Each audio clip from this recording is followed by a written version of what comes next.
The Buktos forest belongs to the Uvintas Nature Reserve, so this forest is known for its rich flora and fauna. This is precisely what the Buktos Nature Trail, located near Elsva, introduces visitors to.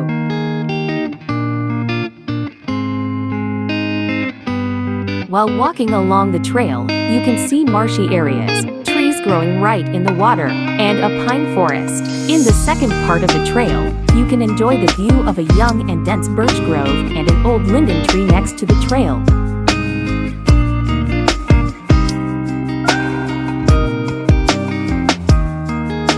The forest scenery constantly changes, so walking is never boring. Near the wetland, through which a wooden boardwalk is laid, stands an observation tower. Its purpose is bird watching.